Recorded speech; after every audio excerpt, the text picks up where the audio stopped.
Geared for Growth. I'm your host, Mike Mortlock from MCG Quantity Surveyors. Now, interest rates are high, or as the RBA would call them, closer to their historical average. But gone are the days where a 5 or a 6% yield is paying the bills for a lot of investors. So what we're talking about today is investing from a cash flow perspective in these high interest times. So we've got Drew Evans from Caifu Property, a previous guest on the Geared for Growth podcast, and he's come back to talk to us about a case study on a duplex development where somebody built this duplex, sold one side, and achieved a cash flow positive position for the remaining part of the duplex. It's an awesome insight into some of these deals that are available to more sophisticated investors, and I'm sure you're going to get some value out of it.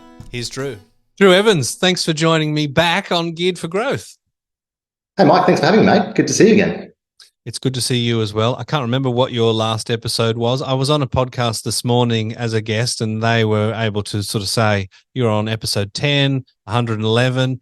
We're pretty poorly researched here, but you were on the show, and we were talking about developments and duplex development. And I want to revisit that topic with a little bit of a twist on it, because the environment that we're in now is different to the last time that we spoke. There was a time where a 5 or 6% rental yield was a great cash flow property. Given the interest rate environment and another increase, which at the time of recording was yesterday, that is not going to cut it anymore. But you've got a client case study you wanted to talk to us about where you're actually achieving some pretty good results in this high interest rate environment. Yeah, totally. And mate, a lot of people are feeling the pinch. So this is kind of across the board, where when we did speak last time, interest rates or the cash rate was sitting at 0.1%. Obviously, with yesterday's announcement, it's now 4.1%. So it's gone up a huge amount.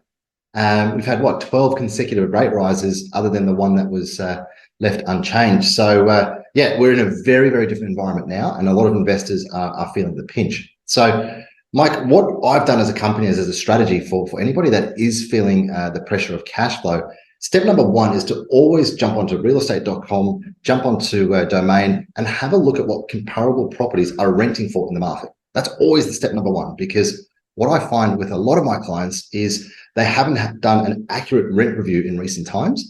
And it's phenomenal how much more rents have actually gone up, which is a huge shame, obviously, if you're on the tenant side. But on the landlord side, it's super important to manage cash flows. So step number one is make sure you do a rent review based on comparable sales of your same type of property. The other thing too is a lot of our clients are actually looking at duplex development as a strategy. And essentially what I love about duplex development is the options that it gives you. So essentially on completion, you can sell one, you can keep one, you can sell both, or in fact, you can keep both. Now, I'm a big advocate of never selling if you don't have to, but I'm also an advocate of making sure that your portfolio sets you up. It doesn't set you back, right? Because you got to live life, right? There's no point, in my opinion, going to work so hard, whether it's in your job or in your business, just to keep your property portfolio going. It should be the other way around. Your portfolio should pay you. You don't have to pay it. And mate, like you said, at the moment now, with interest rates going up, it is putting a lot of pressure on household budgets. So as a strategy, I want to talk about a client, and let's call him Phil, because he doesn't want us to actually use his name. Yep. Phil, he actually purchased a duplex for $869,800. Now, it is a 6-bed, 4-bath, 2-car, which of course can be subdivided. So it's now finished. And what Phil's decided to do is to sell one half, use the proceeds that he's made on that one half to then pay down the debt on the other half and keep that one rented out. Right. So that's the strategy is if things are tight, sell one half, pay down the debt on the other, and the cash flow that you get is quite phenomenal. So I can run you through the numbers if you want in detail. Please. But the high level stuff. Okay, cool. So he paid $869,800. Now, essentially, he put in a 20% cash deposit. Yep. But if you look at the cost base, you need to divide that property by 2, the purchase price, because essentially you've got two properties. So his cost base is actually $434,900. That's his cost base, right? So each property, that's what it owes him. Yep. Now, because he put in a 20% deposit, he borrowed $695,840. So again, the cost base for each of the properties on completion is 347,920. These numbers are super important, so I might jot them down in the podcast notes. Yeah, please. But what he's decided to do is Phil's decided to sell Duplex A, and that's currently on the market for $689,000. It's on the market. Now, if we make some assumptions, let's assume Phil gets the sale price that he's listed it for. Remember, the cost base for his property, the one side, is $434,900. Yep. So he's sold it for $689,000. He's got to pay back his debt first and foremost, which is $434,900. Phil's left with $254,100 from the sale of one property. Yep. Now, I get it. Everyone's at home saying, Drew, that's all well and good. These are gross numbers, and they are. You need to factor in agent selling commission, capital gains tax, interest in construction. I get all that, right? But for the purposes of this example, the gross money that he walks away with is essentially $341,080, right? Because remember, for Duplex A, Phil's also put in a cash deposit. So what he's doing is he's got Duplex A that he's selling.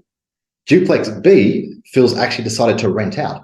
And the rent that he's got it on the market for is $520 per week. Yep. Now, again, if you're on the same calculations on the rental side of things, when Phil first did the purchase, the rent based on the cost base, remember, of $434,900, the yield that he got was 6.2% on the cost base. Now, remember, if you do it on his debt, right, because again, we can work out yield in numerous ways. Yep. The yield based on his debt, which is $347,000, is actually 7.8%.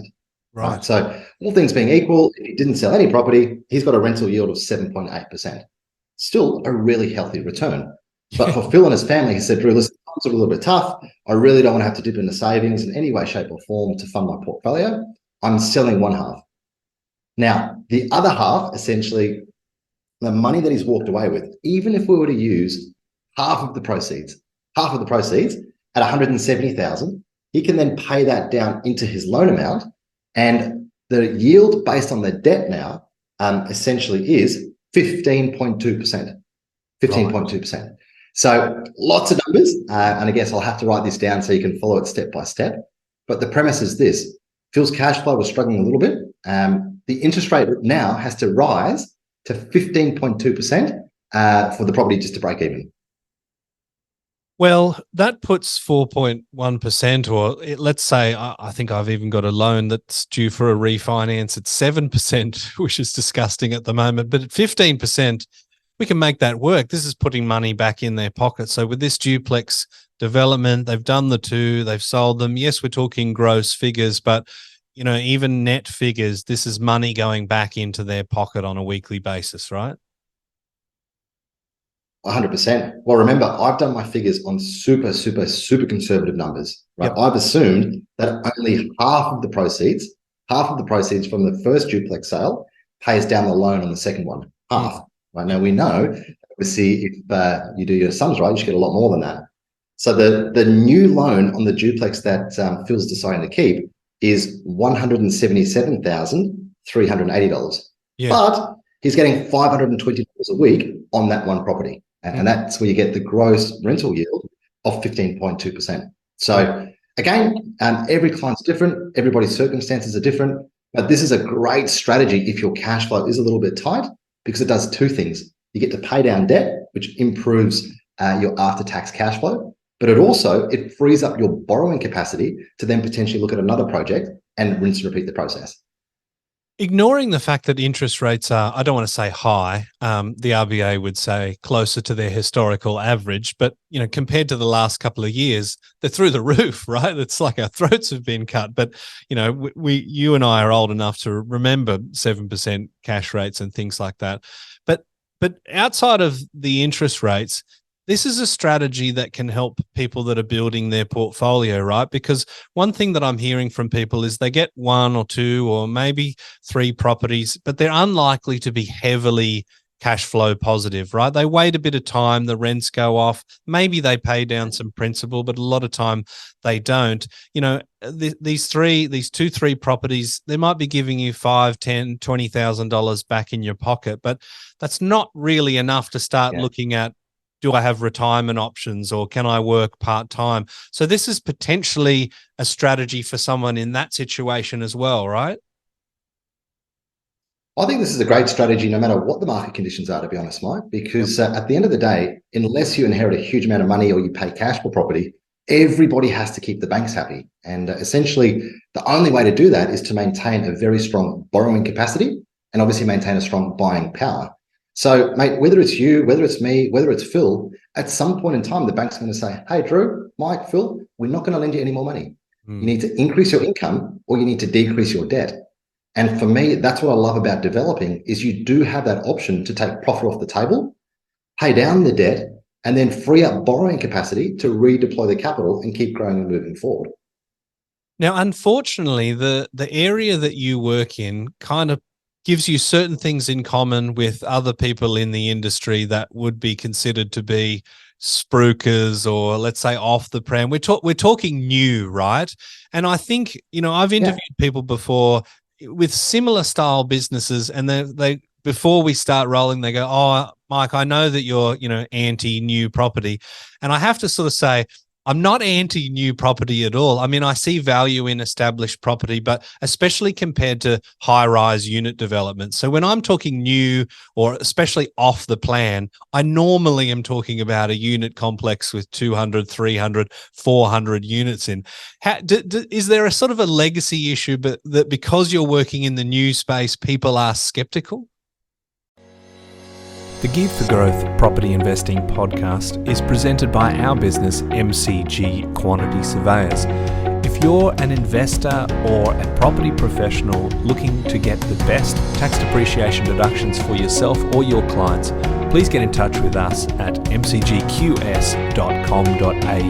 It's our mission to help as many property investors as we can to maximise their claims and maximise their property education as well. Sometimes people are skeptical because they see the results that we put up on Facebook and they go, oh, it sounds too good to be true. But what they don't see, Mike, is the 10 deals that get put in the bin. And to be honest, mate, I 100% agree with you. Everything that you've just said.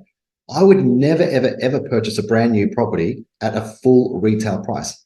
Knowing what I know now, I'd never purchase a property that's off the plan. I would never go to a open hunt for a brand new property that's for sale. Because what you got to remember, in real estate, there's margin everywhere. Yeah. The land developer makes money. A builder makes money. The developer makes money. A real estate agent makes money. The person that obviously owns the property makes money. So my strategy in my company is to try and control as much of that margin essentially on behalf of our clients so that you do have significant amounts of equity on completion. So, yeah, mate, you're right. There are unfortunately a lot of people that do the wrong thing, but there's a lot of companies that do the right thing as well. And that's where I'm pretty proud of myself and my team. We've been around for a long time and we will continue to do so, because of the values, the ethics, and of course, the results that we generate on behalf of clients. That's the thing, isn't it? Because there are some people that maybe might sort of look a bit like what you're doing on paper, but many of those haven't been around for very long. And some of them are in the courts right now, which is an unfortunate thing for the consumer, of course. But with respect to your model, you're not selling a duplex, right? That's not the model. It's partnering with someone to acquire land. And we've talked in our original podcast about mechanical momentum, about the value of connections with developers, where you might be purchasing a number of parcels, but you're doing it at a correct time. You've also got relationships with builders. So would that sort of make you say that you're in kind of like the wholesale property game rather than retail? Yeah, well, that's exactly what we do. We're wholesale investors. We're essentially, our job is to find opportunities that are essentially under market value. We can then add value to the parcel of land through doing a small development, whether that's a house or whether it's a duplex. So at the end, there's an equity advantage on completion to give you options, just as what Phil's done. He's got the option. Does he keep both properties, rent them out? Does he sell one, keep one, or does he sell both? And I guess through the last 8 years that we've been in business, some clients have made some phenomenal results. But you're right. The best thing I tell everybody is, hey, do your own research. And I'm the first person to say that. Even though it's my business, it's my brand, it's my reputation, I'm super comfortable and confident in everything that we do. At the end of the day, it's your money that you're investing. So you should do the research as well and the due diligence to feel comfortable. And if you're not comfortable doing something, do not do it. Wait until you are. Yeah, and I think just that approach, people sort of might be taken back because they're like, oh, don't you want me to sign anything? Or isn't there a seminar that I have to go to where I win a free trip to the Gold Coast to go and look at sort of stock? Obviously the market for new build is a tricky one, but that's not the space that you're working in. Yeah. Well, I guess, Mike, my business has a vested interest in the success of all of our clients, right? Because if we can help our clients make 100, 200, 300, I don't want to say it, but it's true. We've had some clients make $800,000 on a project. There's no reason for them to look anywhere else to get their second, their third, their fourth, and their fifth project. Yeah. I guess it's important to note as well is we're not tied down to any particular developer, vendor, agent, geographic location, or any particular type of property. We'll go where we can get our clients the best return. And that's something we've done incredibly well. And I think we'll continue to do very well, especially in these market conditions.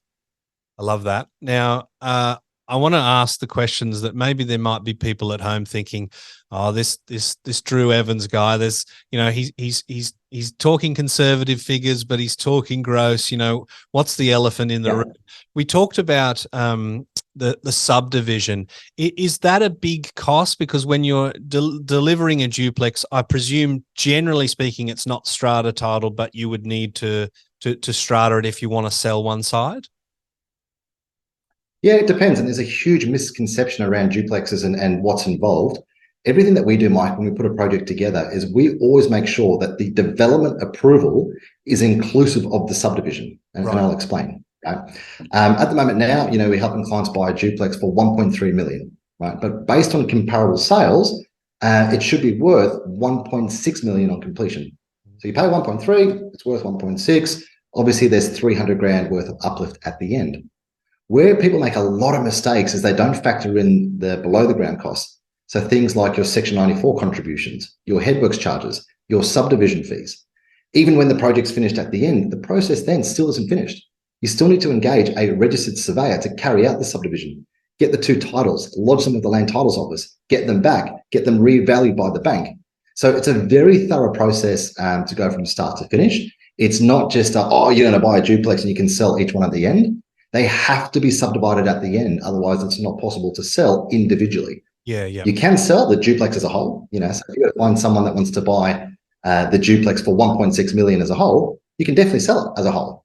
But again, to find that buyer at 1.6 million versus two individual buyers at $800,000 a side is obviously very different. Plus, I'm assuming that there's a cost premium for selling to individual, like, because a duplex, I suppose, is a package deal where people would expect a little bit of a discount, but selling them separately, the premium is worth more than the subdivision cost. Is that fair to say? Yeah, well, totally. I mean, it depends on the council as to what the actual Section 94 contributions are, what the headworks charges are, and obviously depending on the surveying company that you use at the end. But yeah, I've never ever developed a duplex on behalf of any client that hasn't wanted to register the subdivision, because that's the value in the strategy, is creating those options. Yep. It's, hey, I'm going to sell one, I'm going to keep one, or hey, I'm going to get the whole project revalued at the end to get the equity I've generated back out of the project. Yep. This reminds me of one of those sort of memes, like, this is Phil, be like Phil. Phil's had a great run. And just like Phil, and I guess this is a common concern because it's not too good to be true. The reality is not everybody can afford, Mike, $1.3 million. Yeah. Right. That's the nature of the market that we're in. If we were to have this chat essentially 3 years ago, you could easily get duplex developments with all the above the ground costs, all the below the ground costs for under $1 million. Yep. But those days are done. Right. You just, in the right markets that generate the good returns at the end, things are getting more and more expensive. But as things get more expensive, so too are the rental returns that we're predicting as well. And that's where, I guess, probably opens Pandora box around what the government hasn't done in terms of the looming rental affordability crisis that we're in now. Because I can assure you it's a big, big problem. Well, judging by the movements from the States, it's likely to be exacerbated by policy than fixed. But that's a whole nother show. So some of the other perhaps elephant in the room things where people might be, naysayers, the capital gains tax is one. With Phil, Would it have been more advantageous to hold on to the property for 12 months to get a CGT exemption, or was it in a different structure where it didn't matter, or were the sums just on, we need to sell it straight away so we get the instant cash flow? This is the best part, and let me give a quick disclaimer. I'm not an accountant. Get your own accounting advice, but this this is the answer. The way that the rules are written is the 12 months actually starts when you go unconditional on the land contract, right? So not on when you finish the project, not on when you register the subdivision, on the land contract. So the best thing with all of the duplexes that we do, if you held them in your personal name, the reality is the 12 months is probably already up by the time it gets to completion. So if you have a duplex development in your personal name, almost guaranteed that you'll have the 50% exemption, unless for some reason councils pull their socks up and get their DA approvals through in record time, the builders get things done in record time. So I love this strategy for that. Yep. Obviously, if you do these styles of developments in a company, you don't get that CGT exemption. You get capped at the company tax rate, of 30%. Yep. If you do it in a trust, there's all these different implications. But for Phil, the nature of the way that these developments get done, he's got the exemption anyway. I can imagine, getting close to that 12-month period, and look, let's say it's likely to happen, 11 months and 2 weeks. There's got to be a way to sandbag things. That landscaping. There's a shortage of Japanese box that's slowing us down. Surely there's a way to negotiate that. Totally. And to be honest, mate, it's worth just delaying it by 2 weeks if that was the example, because the capital gains tax savings would far outweigh 2 additional weeks of interest cost. Yeah, exactly. Now, you raised a great point that the good old days of being able to do these projects for 800K are gone. We're talking $1 million plus, 1.2, 1.3. You're a student of property investing. You're a property investor. You've, of course, done many duplex projects yourself personally, but you've done things outside of that. For people that are like, okay, well, I want to get to that level of sophistication where I can access these deals, they have to start somewhere, right? So where do you see the best strategy for beginner investors or people that maybe are looking at their first or second property but are coveting these sorts of returns or cash flow? Well, I guess the thing is, it depends. Like Tony Robbins has a good quote: "It's not a lack of resources; it's a lack of resourcefulness," which has always stuck with me. Right. So, essentially, you just got to always remember you need a good borrowing capacity and you need a good buying power. And if you don't have that, you can always joint venture with people that do. I've actually just finished recording a video series on how parents can help their kids get into the market ASAP by helping them go guarantor with the equity in their home. Like that's just one example, right? We've got lots of clients that joint venture together. One person may have the incredibly good income and the other person's got the cash, or vice versa. Yep. A good way to get started is you don't have to jump into a duplex project straight away. What's stopping you from dipping your toes in the water with a house project? Yep. We're still getting phenomenal results by getting into the housing market.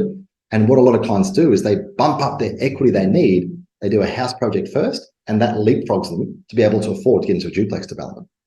Now, with what you've learned and your expertise, where do you see people trying and do this themselves going wrong? I see it as two main components. There's purchasing the land for the right amount of money, and I can see the deal really not stacking up or being worthwhile getting that wrong. There's also the construction contract, the contract price, and the builder that's doing it.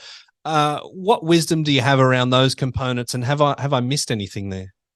Yeah, I mean, when it comes to learning how to develop, it's just that. I'm not saying go to an overpriced seminar, bootcamp weekend, coming out thinking that you're Donald Trump. I'm talking about run feasibilities. Hey, if I purchase this block of land and I put on a dwelling that's this much, what are comparable sales worth? You can do that on the back of a napkin, right? So educate yourself and say, well, listen, what is the cost to construct a 4-bedroom home? What is the cost to construct a 6-bed, 4-bath, 2-car duplex? Versus what's the cost to construct an 8-bed, 4-bath, 1-car duplex? What are the Section 94 contributions in this particular marketplace? How much does it cost to subdivide a property? And you can do these paper numbers. You don't have to jump out head first and go do a project straight away. But that's one of the biggest mistakes I see people making. They go to these seminars, these boot camps, which are great, by the way, but they're great for the people running them that have decades worth of experience. So essentially for me, it's get educated, understand, don't dive straight in without knowing you don't know what you don't know. Potentially leverage off a company that's got the track record, that's got the experience, and you can learn as you go. But yeah, I mean, this stuff is great on paper, but there's definitely some inherent risks. But if you have the right risk minimization strategies, it's a very, very fruitful and profitable strategy. I love it. And I know that you've said in the past that you're quite happy to teach people as they go along the process. And if they decide that they've got the knowledge and the resources and, the risk profile to do it itself, you welcome that as well. Drew, it's great having you on the show. Thank you very much for sharing the wisdom today. Yeah, thanks so much, Mike. And for anyone that wants more information, I know we covered off on a lot of numbers. Jump onto our Instagram page and I detail it step by step around what Phil and his family did. Thanks for having me. Yeah, and we'll put the numbers in the show notes. And what we might do is we'll have JD, our marketing guru, put those into a video on YouTube as well. So if you're listening to this podcast on Spotify or Apple, jump over to the YouTube and you'll be able to see a graphical representation of those numbers as well. Very impressive. Thanks, Drew. Appreciate your work. Thanks, Mike. Talk to you soon. Cheers.